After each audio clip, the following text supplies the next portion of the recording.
महापुरुषों की कीर्ति किसी एक कालांतर तक सीमित नहीं रहती। उनका लोक कल्याणकारी चिंतन बड़ा कालजयी होता है और सदियों तक समाज का मार्गदर्शन करता रहता है। आचार्य विनोबा भावे हमारे देश के एक ऐसे ही मजबूत भारत के रत्न थे, जिनकी बहुत ज्यादा ख्याति प्राप्त संत थे और संतों के एक उत्कृष्ट पराकाष्ठा थे। भारत के स्वतंत्रता संग्राम सेनानी थे, एक महान सामाजिक कार्यकर्ता थे। उनका मूल नाम विनायक नरहरि भावे था। वे भारत में भूदान और सर्वोदय आंदोलन के प्रेरणा के रूप में जाने माने नाम थे और भगवत गीता से प्रेरित होकर जन सरोकार वाले जन नेता थे, उपदेष्टा थे, जिनका हर संवाद एक बड़ा जन संदेश बन गया।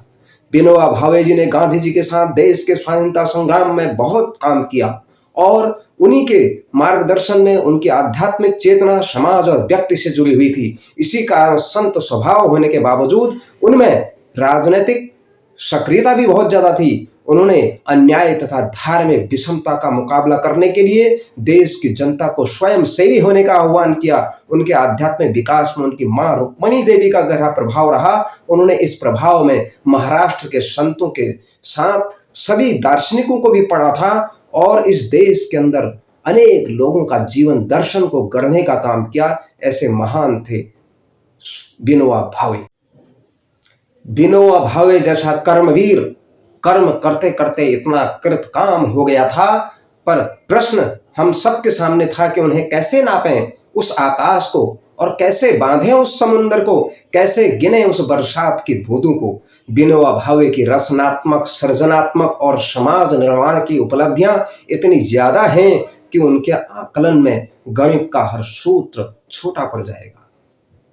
वर्ष 1916 में विनोबा भावे ने अपने इंटरमीडिएट की परीक्षा देने मुंबई जब जा रहे थे, रास्ते में उनका मन बदल गया और वे बनारस की ओर चल पड़े। उनके मन में अनश्वर ज्ञान तथा अनादि ब्रह्म को जानने की अदम्य इच्छा जागी और बनारस में उन्होंने संस्कृत और पौराणिक ग्रंथों का अध्ययन किया और दरअसल इस घटना ने उनके जीवन की धारा ही बदल दी, दिशा ही बदल दी। और इस समय के भाल पर दो महापुरुषों का मिलन उस वाराणसी की धरती पर हुआ और वो महापुरुष थे महात्मा गांधी और उनके साथ सत्यान्वेषण की ललक लिए काशी की गलियों में, घाटों में भटक रहे थे और जिज्ञासु भारत को जानने के लिए, उनके हृदय की धड़कनों को पहचानने के लिए और आत्मीय भरा रिश्ता कायम करने के लिए भारत भ्रमण पर निकला हुआ यह व्यक्तित्व एक दिन इतना महान संत बनेगा, यह किसी ने कल्पना नहीं की थी, क्योंकि उनकी योजनाएं अखिल भारतीय स्वरूप ले रही थी और उनकी इच्छा थी कि भारतीय राजनीति में एक दखल दिया जाए।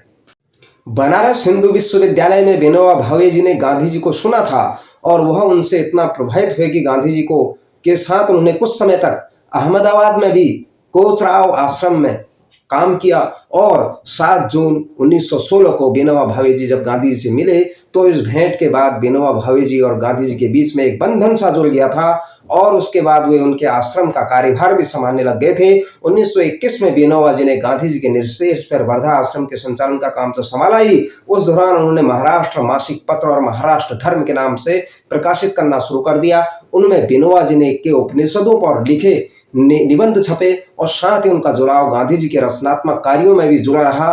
खादी और ग्रामोद्योग तथा नई शिक्षा और स्वच्छता आदि की तरफ गहरा होता चला गया और महात्मा गांधी जी ने पहले एकल सत्याग्रही के रूप में उन्होंने चुना और गांधी जी के भारत छोड़ो आंदोलन में भी उन्होंने साथ लिया और वहां पर अनेक बार उन्होंने इस भारत की आजादी के लिए संघर्ष किया और भारत के स्वतंत्र होने के बाद विनोबा भावे जी ने समाज सुधार के आंदोलन की जो शुरुआत की वह एक अद्वितीय और बेमिसाल थी।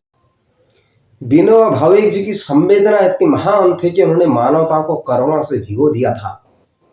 नेतृत्व वही सफल होता है जो सबको साथ लेकर अपना होकर उन सब का अपना होकर चले। उनका नेतृत्व, उनका कद, उनका व्यक्तित्व ऊंचा इसलिए भी था क्योंकि उन्होंने अपना वात्सल्य, अपना प्रेम, विश्वास, सौहार्द सब में बांटा, उपलब्धियों में सबको सहभागी माना और अपने साथियों में कार्यकर्ताओं का दर्द बांटा और सरों को सरोपरि समझा। और 1959 में पद यात्रा करते करते जब वो अजमेर आए, उन्हें ज्ञात हुआ कि एक कार्यकर्ता सत्यभामा मार्ग बहुत कैंसर रोग से पीड़ित है, तो उन्होंने जीवन मृत्यु के भी संघर्षरत है, तो उनसे मिलने इमली मोहल्ला की ओर सकरी गलियों में गए और तीसरी मंजिल चढ़कर उन्हें अपना आशीर्वाद दिया। संभवतः वह विनोबा भावे जैसा व्यक्तित्व ही कर सकता था। इसलिए सर्वोदय में विनोबा भावे और उनके सबके उदय की बात करते थे। जो उनका सर्वोदय आंदोलन था, उनकी इस सोच में वे लोग भी शामिल थे जो निर्धन, विपन्न, अभावग्रस्त और अशिक्षित थे।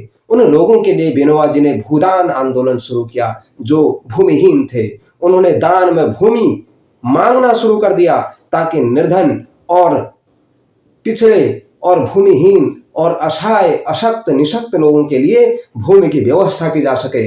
विनोबा भावे जी ने ऐसे कर्म प्रधान व्यक्ति थे कि गीता को अपना आदर्श मानते थे। उनके प्रवचनों में गीता का सार बेहद सरल शब्दों में जन जन तक पहुंचाने का काम किया और ताकि उनका आध्यात्मिक उदय हो सके और यह भारत का मार्ग प्रगति की ओर बढ़ सके। विनोबा भावे धर्म दर्शन के मामले में समर्पण और स्वीकार्य भाव रखते थे। उन्हें जब भी अवसर मिला धर्म ग्रंथों की व्याख्या उन्होंने लीक से हटकर की, चाहे वो गीता प्रवचन हो या संत तुकाराम के अभंगों पर लिखी गई पुस्तक संत प्रसाद। इसमें उन्हें पर्याप्त मौलिकता और सहजता परिलक्षित होती है।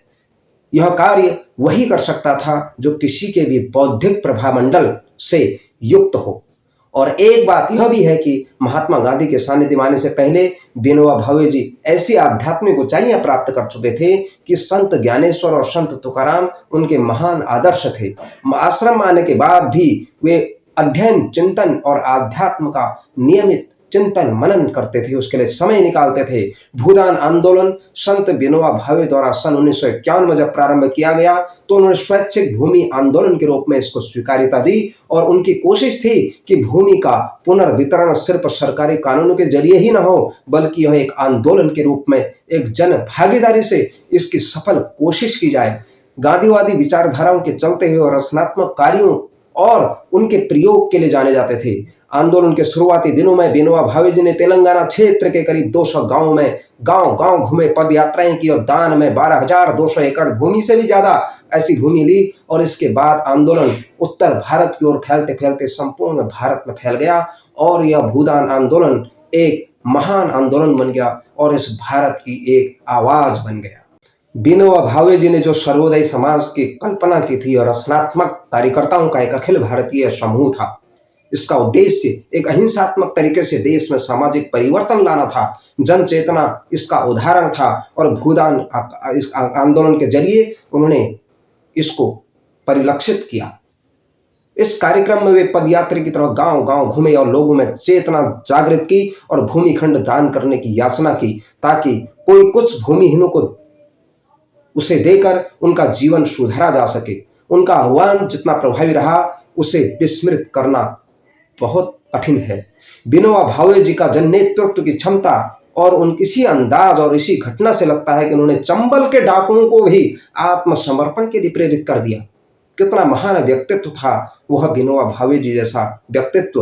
उन्होंने उनको भी इस नेतृत्व के लिए तैयार करने के लिए उनको ऐसे डाकुओं को भी भूमिहीन को समर्पण करने के लिए डाकुओं को भी आके लाने के लिए उनको भारत का पहला देश नेतृत्व के लिए पहला अंतरराष्ट्रीय रमन मैग्सेसे पुरस्कार मिला।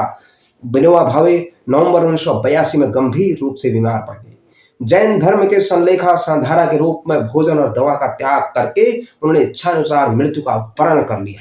15 नवंबर 1982 को जब उनका निधन हुआ और उनको 1983 में मरणोपरांत भारत ने मरणोपरांत उनको भारत रत्न से सम्मानित किया गया। और कितने महान थे विनोबा भावे। उनके जीवन दर्शन से भारत के अंदर एक नई चेतना जागृत हुई, लोगों में एक नई आशाएं जागृत हुई। न जाने कितने भूमिहीनों का, कितने अंतिम व्यक्तियों का उन्होंने अंत्योदय किया। ऐसे महान आत्मा को, ऐसे महान संत को कोटि कोटि नमन।